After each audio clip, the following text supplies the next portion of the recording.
Hi. So, this is not a movie review. This is not a criticism. This is a love letter to what I think is one of the greatest movies ever made. A bit unconventional, but I'm gonna start off this love letter with a folk tale. Okay? Bear with me. The Scorpion and the Frog. A scorpion, which cannot swim, asks a frog to carry it across the river on the frog's back.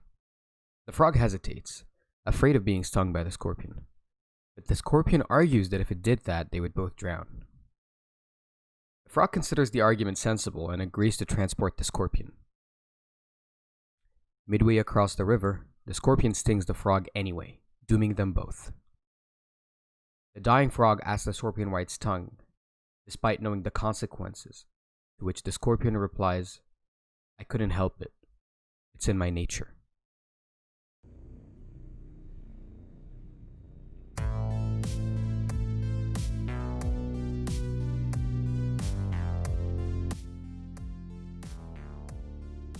Welcome to the video. There is so much that I could say about this movie that it's insane, but I'm gonna try to keep it brief, and I'm gonna try to walk you through why this is one of the greatest things ever made. There is a mesmerizing magic that happens when you take all the non-essentials away from something. It's basically like optimization. When you look at a car or whatever it is, the more things that you strip away, or even a plane, right? The more things that you strip away, only keeping in mind the bare essentials or the things that you exactly need, you boost performance and you increase efficiency. It's pretty much what's happening in this movie, right? The movie is distilled, stripped of all the non-essentials. I wouldn't say that these aren't essential elements of any movie, but generally speaking, those are the crutches that a lot of cinema leans on, and this movie has done a very interesting thing. Those crutches are dialogue, camera angles, wardrobe, and color. A lot of cinematic experiences usually lean on these things, and it makes it so that they become sort of dependent on them to express.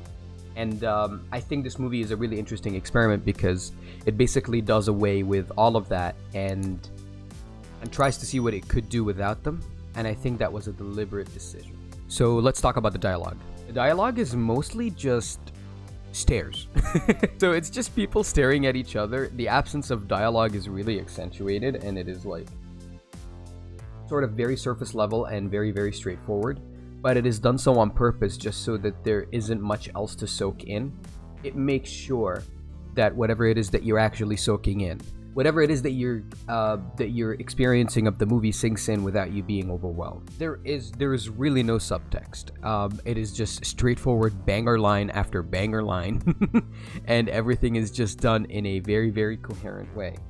The movie heavily relies on its visuals to sort of express that, and while some people may put it down for being so heavily reliant on a single element, I think that you should consider that the fact that this is a visual medium, it is easily aided by the fact that people are mostly looking rather than listening, I guess, because that is like the sense that gets overwhelmed first, so it is the sense that is being experienced first.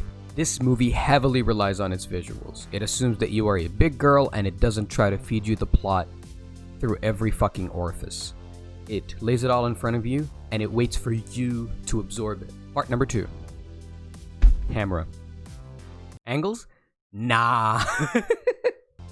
The camera is just sitting there with minimum movement throughout most of this fucking thing. It's a really interesting approach. It lays itself flat, and it requires you to sort of be in the position of a very, very immobile camera, and that's how you experience perspective. So buckle up. You're just gonna stare at gorgeous actors.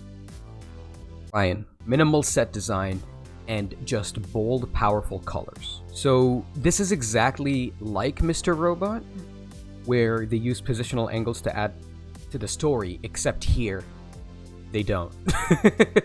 So it's really not done in any it's not done in any capacity, but the reason why I compare it to Mr. Robot is that there is an aspect to it that sort of lends itself to the comparison because of the reliance of the camera or the absence of the reliance on the camera.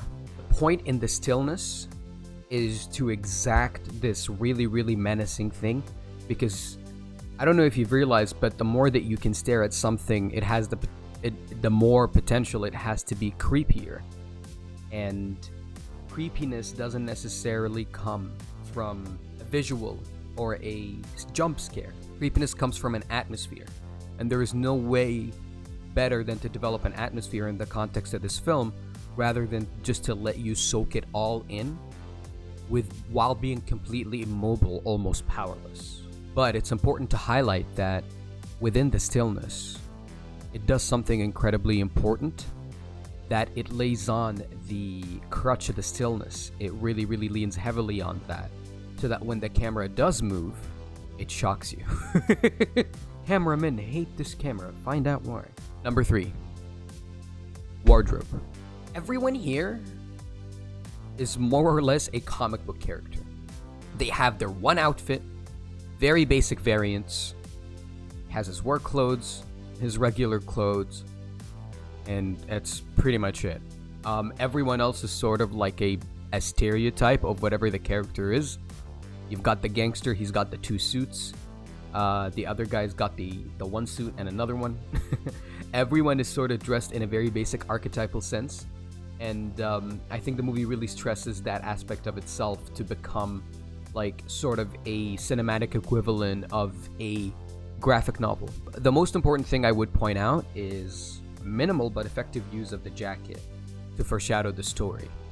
So the reason why I told you the scorpion and the frog before is because of this, right? This is the jacket that he wears throughout the entire thing. He actually doesn't even have a name, he's just called fucking Driver. So he wears this same jacket throughout the whole thing. But the jacket basically becomes synonymous with the character, and the character sort of develops with the jacket, and the jacket sort of, as it sees more battle scars, as it gets more damage, it doesn't really get washed away, which is sort of a very outright reflection of the character's psyche or the state of the film, or like basically the narrative. The jacket is essentially the narrative, and the scorpion on it is foreshadowing what Ryan's character is. And refer back to the story if confused. Is what I'll say. 4 is color. And this is maybe the biggest one, and perhaps maybe the most important. One of the most effective ways to tell a story visually is through communicating color. It is a very, very important tool in any movie maker's arsenal, right? It's in your repertoire, it's like the first thing when you're trying to communicate visually. You can go with plenty, or you can go with none. No matter what choice you make, you're making a point. Here, like everything, all the non-essentials are shed away. To keep this fucking simple, he's blue, she's red. When they're together, the colors conflict. When they're far away, the colors separate. When they're in trouble, the colors influence each other. When they're together, it becomes the softness, and blue is the cold and red is the warmth. It is some very basic understanding of color theory here. This is like third grade level color theory, which pretty much everybody has an understanding of. Blue is cold, red is warm, whatever. Basic color theory, right? And what becomes of that is a really important thing, is that the cinematic motif of color is not lost on anybody. It is subliminally fed to you as a message within the creation of the film that you don't even realize that you're soaking it in. It really is just seeding in the back of your brain. I love this movie, obviously, and it's a really special one. An experimental look at movies that took so much away only to give you back so much more.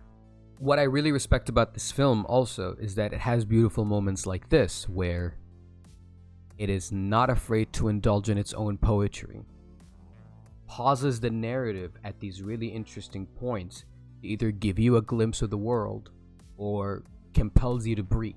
This movie is beautiful. It is not afraid to flex its own beauty in your fucking face, right? From the very moment that you start, you get a very, very vulnerable song, shielded, obscured, and sort of distorted, the Kavinsky cut, right? And the font choices for the movie itself is just like, it's about to tell you that like it is set up in a way to subvert your expectation, where you're expecting this action drama fucking romp, but the font and the color scheme and the simplicity of it all communicates a sort of romanticized ideal of calmness, right? And it's pink and it's pretty and it's not what you expect, because it is meant to take you away from everything that you expect, whether it is, what do you expect of a movie that is cinematic in such a way? What do you expect of a movie that is going to show you, oh, you're expecting action and you're expecting set pieces and you're expecting whatever, but what you get is a very, very, very emotional film that is profound, sunk in its own narrative, and self-indulgent in maybe the prettiest way.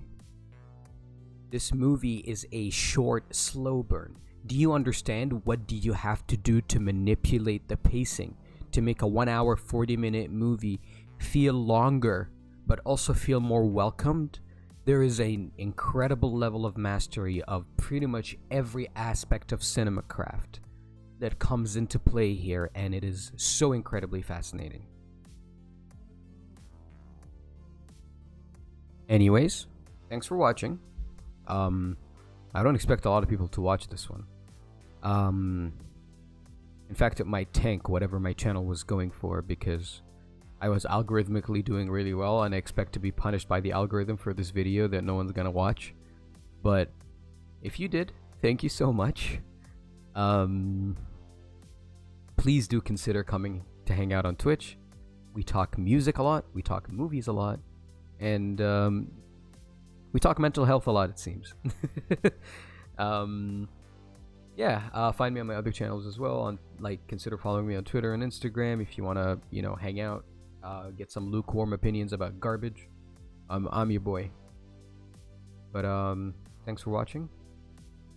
Come hang out on Twitch.